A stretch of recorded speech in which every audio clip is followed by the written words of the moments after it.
بسم اللہ الرحمن الرحیم۔ میرے چینل پر خوش آمدید۔ کہانی کا آغاز کرتے ہیں۔ کسی ملک میں ایک رحم دل بادشاہ حکومت کرتا تھا۔ اس کی ایک ہی بیٹی تھی، شہزادی مومنہ۔ ایک بار وہ بہت بیمار ہو گئی، کوئی علاج کارگر نہ ثابت ہوا۔ بادشاہ نے سارے ملک میں منادی کرا دی کہ جو میری بیٹی کا علاج کرے گا، بادشاہ اس کے ساتھ اپنی بیٹی کی شادی کر دے گا اور جائیداد میں سے بھی آدھا حصہ دے دے گا۔ اس گاؤں میں ایک لکڑہارا رہتا تھا۔ وہ قسمت آزمانے محل میں آیا۔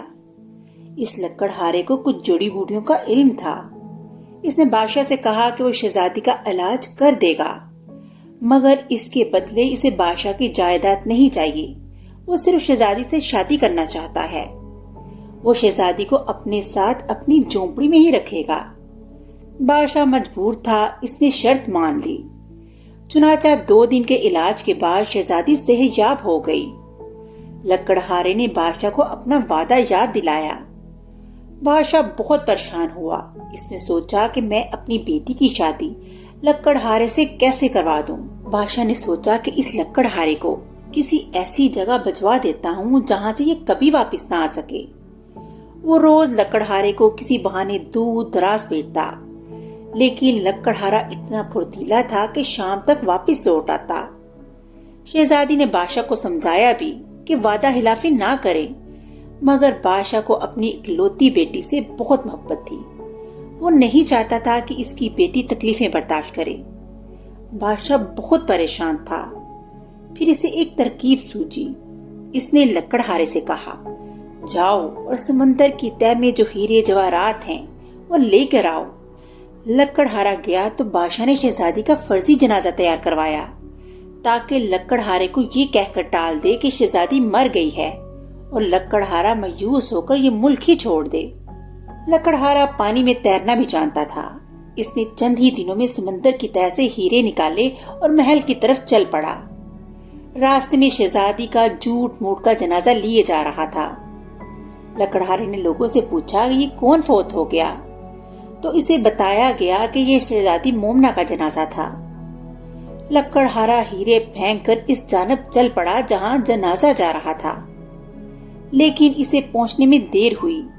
قبرستان پہنچا تو پتہ چلا کہ شہزادی کو دفنا دیا گیا ہے۔ بادشاہ نے دراصل شہزادی کو قبرستان کے قریب ہی ایک جھونپڑی میں رکھا ہوا تھا۔ شہزادی کی دیکھ بھال کے لیے ایک بوڑھی ملازمت بھی تھی۔ رات ہوئی تو شہزادی سو گئی۔ آدھی رات کو قریبی جنگل سے ایک بھیڑیا نکل کر آیا اور شہزادی پر حملہ کر دیا۔ بوڑھی عورت نے اس پر ڈنڈے برسائے، مگر وہ شہزادی کو گھسیٹتا ہوا جنگل کی طرف لے گیا۔ صبح بادشاہ کو خبر ملی تو اس کے حکم پر سپاہیوں نے سارا جنگل چھان مارا، مگر شہزادی نہ ملی۔ بس کہیں کہیں بیڑیوں کے پیروں کے نشان تھے۔ سب نے یہی کہا کہ جنگلی جانور شہزادی کو کھا چکے ہوں گے۔ بادشاہ بہت پچھتایا کہ اس نے اپنی بیٹی کو غربت کی زندگی سے بچانے کی کوشش میں موت کے منہ میں ڈال دیا۔ دراصل شہزادی مری نہیں تھی۔ جب بیڑیا اسے کھینچتا ہوا لیے جا رہا تھا تو راستے میں لکڑہارے نے اسے دیکھ لیا تھا۔ اس نے شہزادی کو بیڑیے سے بچا لیا۔ بیڑیا جنگل کی طرف بھاگ گیا۔ پہلے تو لکڑہارا سمجھا کہ یہ شہزادی کی لاش ہے، لیکن جب اس نے نبض دیکھی تو اسے احساس ہوا کہ شہزادی تو زندہ ہے۔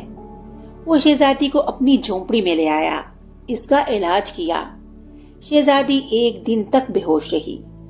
جیسے ہی اسے ہوش آیا، لکڑہارا اسے لے کر محل پہنچا۔ بادشاہ اپنی بیٹی کو زندہ سلامت دیکھ کر بہت خوش ہوا۔ اسے شرمندگی بھی تھی کہ جس لکڑہارے سے اس نے وعدہ خلافی کی، آج اس نے ہی دوسری بار شہزادی کی جان بچائی۔